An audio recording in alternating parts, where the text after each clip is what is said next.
শীতের পরেই আসে বসন্ত। ঋতু চেঞ্জ হবার সাথে সাথেই নানা রোগের উপক্রম দেখা যায়। সেই কারণে এই সময় প্রচুর পরিমাণে বাচ্চা থেকে বড় সকলকেই সজনে ফুল ও সজনে ডাঁটা খেতে হয়। সজনে ফুলে আছে অনেক গুণাগুণ। সবথেকে বড় গুণ হচ্ছে এটি ইমিউনিটি বাড়াতে সাহায্য করে আমাদের শরীরের। আজ আমি এমন একটা রেসিপি সজনে ফুলের শেয়ার করব, যারা একদমই পছন্দ করে না খেতে, কেউ বুঝতেই পারবে না, একবার খেলে আরও চেয়ে চেয়ে খাবে, এতটাই টেস্টি হয়। নমস্কার বন্ধুরা, শ্বশুর বোমা রান্নাঘর অ্যান্ড ব্লগ চ্যানেলে সকলকে স্বাগত। তাহলে কি করে রেসিপিটি তৈরি করব সেটাই দেখে নেওয়া যাক। সজনে ফুলগুলো গাছের থেকে তো তুলে এনেছি, এবার এগুলোকে বেছে নেব।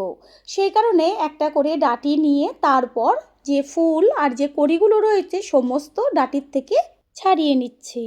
একটা কড়িও আমি ফেলবো না, কারণ কড়ি ও ফুল দুটো দিয়েই আমি রেসিপিটি তৈরি করব। এইভাবেই সমস্ত ডাঁটির থেকে ফুলগুলো আর কড়িগুলো তুলে নিয়ে ফিরে আসছি। সমস্ত ফুলগুলো বেছে নেওয়া হয়ে গেছে, এবার এগুলোকে জল পাল্টে পাল্টে ধুয়ে নেব। তার জন্য আমি একটা বড় বোলের মধ্যে জল নিয়েছি, আর জলের মধ্যে এবার ফুলগুলোকে দিয়ে বারবার জল পাল্টে ধুয়ে নেব। কারণ অনেক সময় সজনে ফুলগুলো তো গাছের থেকে নিচে পড়ে, সেই কারণে বালি লাগে বা পোকাও থাকে অনেক সময় ফুলের ভেতরে। তার জন্য ফুলগুলোকে 5 মিনিট মতন জলে ভিজিয়ে রাখবো, তারপর ওই জল পাল্টে ফেলে আবারও জল দিয়ে ধুয়ে নেব। গ্যাসের ওভেনে কড়াইটা বসিয়ে কড়াইটাকে ভালো করে গরম করে নিয়ে দিয়ে দিচ্ছি সর্ষের তেল। আর তেলটা প্রথমে ভালো করে গরম করে নেব। তেল গরম হলে এবার এর মধ্যে দিয়ে দিয়েছি ছোটো চামচের 1/2 চা চামচ লবণ। তারপরে দিয়ে দিচ্ছি একদম ছোট ছোট করে ডুমু করে কেটে নেওয়া আলু। তেলের মধ্যে লবণটা দেওয়ার পরে যদি কোনো কিছু ভাজা হয় তাহলে সেটা তেলটা আর চারদিকে ছেটে না। লবণ তো তেলের মধ্যে দিয়েছি, আর কালারের জন্য দিয়ে দিচ্ছি হলুদ গুঁড়ো। এবার আলুটাকে ভালো করে তেলের মধ্যে নেড়েচেড়ে মিশিয়ে নিয়ে বেশ লাল লাল করে ভেজে নেব। আলু ভাজা হতে থাক, অন্যদিকে আমি একটা মশলা তৈরি করব, সেই কারণে মিক্সিং জারের মধ্যে দিয়ে দিচ্ছি সাদা তিল। আর সাদা তিলের পরিমাণটা বেশি দিতে হবে। এইখানে আমি 4 চা চামচ সাদা তেল দিয়েছি, আর 2 চা চামচ দিয়েছি হলুদ সর্ষে। দেব ঝালের জন্য কাঁচা লঙ্কা। তারপর সামান্য জল দিয়ে ভালো করে পেস্ট করে নেব। আলু যেহেতু একদম ছোট ছোট করে দেওয়া হয়েছে, সেই কারণে ভাজাতেই সিদ্ধ হয়ে গেছে। এগুলোকে তেল ছেঁকে তুলে নেব। আর ওই তেলের মধ্যে আর একটু সামান্য তেল দিয়ে তেলটা গরম করে নিয়ে এইবার কয়েকটা বড়ি ভেজে নেব। অনেক রকমভাবেই তো সজনে ফুলের রেসিপি খেয়েছেন। আমি আজকে যেইভাবে রেসিপিটি তৈরি করব, প্রত্যেকটা উপকরণ দিয়ে তৈরি করবেন, গ্যারান্টি দিয়ে বলতে পারি এত টেস্টি হবে, যেটা নাকি বাড়িতে যদি হঠাৎ অতিথি চলে আসে তারাও কিন্তু প্রশংসা করবে। বড়িগুলোকে গ্যাসের ফ্লেম লোতে রেখে ভালো করে ভেজে নেব, পুরো যেন লাল লাল হয়ে যায়, ভেতরটাও খুব সুন্দরভাবে ভাজা হয়। বড়িগুলো ভেজে নেওয়া হয়ে গেছে, বড়িগুলোকেও তুলে নেব তেলের থেকে। বড়িগুলো তুলে নেওয়ার পরে দিয়ে দেব বেশ কতগুলো চিনেবাদাম। গ্যাসের ফ্লেম লোতে থাকবে, চিনেবাদামগুলোকেও ভালো করে ভেজে নেব, যেন পুড়ে না যায় সেটা খেয়াল রাখবেন। চিনেবাদামটা তুলে নিয়ে এসেছি, আর ওই তেলের মধ্যে আর সামান্য একটু সর্ষের তেল ব্যবহার করছি। রেসিপিটি চেষ্টা করবেন সর্ষের তেলেই তৈরি করতে। তারপর এতে ফোড়ন দিয়েছি একটা তেজপাতা আর একটা শুকনো লঙ্কা। দেব ছোটো চামচের 1 চা চামচ কালো জিরে। ফোড়নটাকে গ্যাসের ফ্লেম লোতে রেখে ভালো করে ভেজে নেব। সুন্দর একটা মিষ্টি গন্ধ বেরোচ্ছে। এই পর্যায়ে ওই যে মশলাটা করে রেখেছিলাম সাদা তিল, সর্ষে আর কাঁচা লঙ্কার, সেই মশলাটাকে তেলের মধ্যে দিয়ে দেব। মশলাটা তেলের মধ্যে দেওয়ার পরে সাথে সাথে নেড়েচেড়ে দিতে হবে। তারপরে দিয়ে দিচ্ছি কালারের জন্য হলুদ গুঁড়ো। মশলা যেন নিচে লেগে না যায় সেই কারণে সামান্য একটু জল দিয়ে দেব।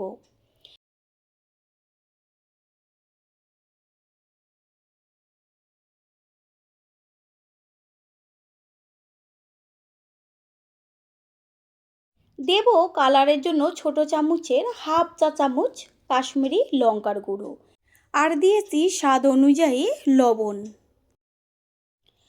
মশলার থেকে তেল ছাড়ছে, এই পর্যায়েই এর মধ্যে দিয়ে দিচ্ছে আগে থেকে আমি বেশ কিছুটা পরিমাণ মটরশুঁটি ছাড়িয়ে রেখেছিলাম। সেই মটরশুঁটিগুলো জল দিয়ে ধুয়ে তারপরে এর মধ্যে দিয়ে দিয়েছি। আর মটরশুঁটির সাথে দিয়ে দেব ভেজে রাখা আলু আর বাদাম। বাদাম, মটরশুঁটি, আলু মশলার সাথে ভালো করে মিশিয়ে নেব। এতটুকু দেখে বোঝাই যাচ্ছে যে রেসিপিটা কতটা টেস্টি হতে পারে। পুরনো বন্ধুদের সবসময় আমাদের পাশে এইভাবে ভালোবেসে থাকার জন্য অনেক অনেক ভালোবাসা। বারবার আমি বলবো যে একবারের জন্য হলেও এই রেসিপিটা ট্রাই করবেন। এই পর্যায়ে এর মধ্যে দিয়ে দিচ্ছি ধুয়ে রাখা সজনে ফুল। সজনে ফুল সব কিছুর সাথে ভালো করে মিশিয়ে নিয়ে এবার গ্যাসের ফ্লেম মিডিয়াম টু লোয়ে রেখে আর 3 থেকে 4 মিনিট মতন কষিয়ে নেব। ফুলটা কত সুন্দর মজে গেছে, দেখাই গেছিলো যে কতগুলো ফুল আমি দিয়েছি। আস্তে আস্তে যত কষানো হচ্ছে ফুল ততই মজে যাচ্ছে। ফুল কষিয়ে নেওয়া হয়ে গেছে। এই পর্যায়ে এর মধ্যে দিয়ে দিচ্ছি অল্প করে উষ্ণ গরম জল। গরম জলটা ভালো করে সব কিছুর সাথে মিশিয়ে নেব গ্যাসের ফ্লেম হাই করে। কিছুক্ষণের জন্য একটু ঢাকনা চাপা দিয়ে দেব। এটা যেহেতু চচ্চড়ি তৈরি হচ্ছে সেই কারণে সামান্য একটু জল অবশ্যই ব্যবহার করতে হবে। একদম অল্প সময়ে পুষ্টি গুণে সম্পূর্ণ একটা রেসিপি তৈরি হয়ে যাবে।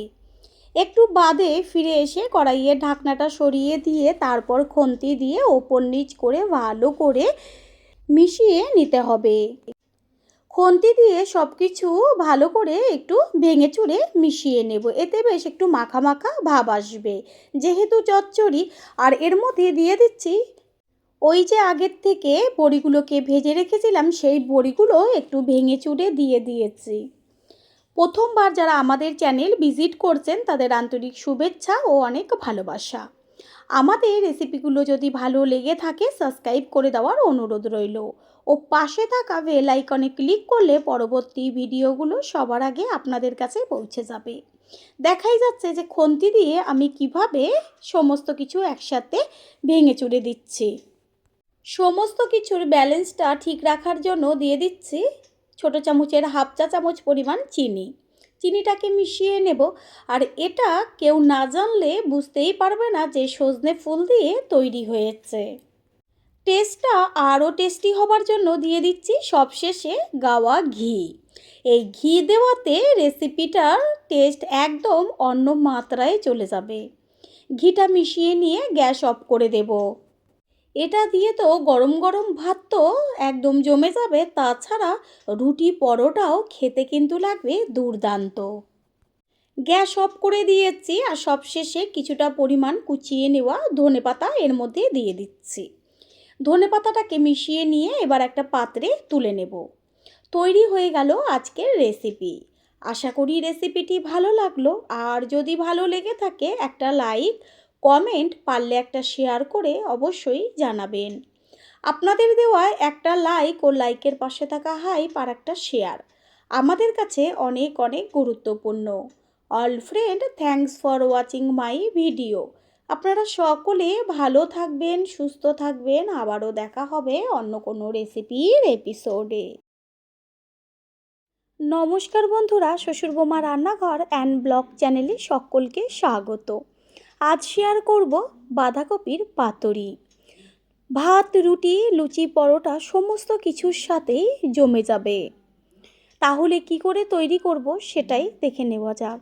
সবার প্রথমে এইখানে আমি দুটো ছোট সাইজের বাঁধাকপি নিয়েছি। বাঁধাকপিগুলোকে এবার বড় বড় করে কেটে নিয়ে ফিরে আসছি।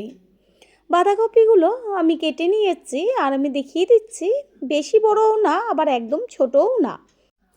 এবার এগুলোকে জল দিয়ে ধুয়ে নেব। গ্যাসের ওভেনে কড়াই বসিয়ে তাতে দিয়েছি জল, আর জলের মধ্যে দিয়ে দিচ্ছি 1 চা চামচ লবণ। জলটা উষ্ণ গরম হলে এবার বাঁধাকপিগুলোকে আমি এই গরম জলের মধ্যে দিয়ে দেব। ভালো করে কপিগুলোকে ভাপিয়ে নিতে হবে। একটা ঢাকনা চাপা দিয়ে দেব। 4 থেকে 5 মিনিট বাদে ফিরে এসে কড়াইয়ের ঢাকনাটা সরিয়ে দিয়ে তারপরে গ্যাসটা অফ করে দেবো। কফিটা ভালোভাবে ভাপানো হয়ে গেছে, আর এমনভাবে ভাপাতে হবে যেন কফিটা এতেই সিদ্ধ হয়ে যায়। একটা ঝাঁকির মধ্যে ঢেলে দিয়েছি যেন জলটা সমস্ত বাইরে বেরিয়ে আসে। কফিটা ঠান্ডা হওয়ার পরে একটা বড় বোলের মধ্যে কফিটাকে নিয়ে নিয়েছি, আর হাত দিয়ে আমি দেখিয়ে দিচ্ছি যে কতটা সিদ্ধ হয়ে গেছে।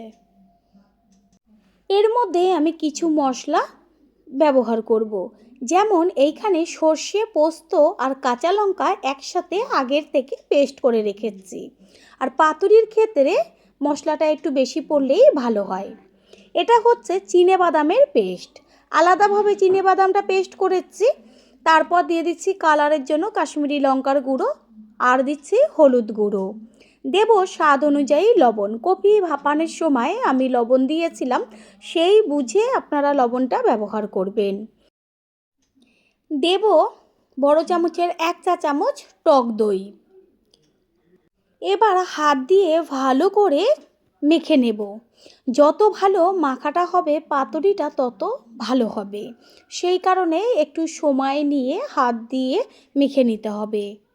মেখে নিয়েছি, এবার সবশেষে দিয়ে দিচ্ছি কাঁচা সর্ষের তেল। তেলটা দিয়েও ভালো করে একবার সব কিছুর সাথে মিশিয়ে নেব।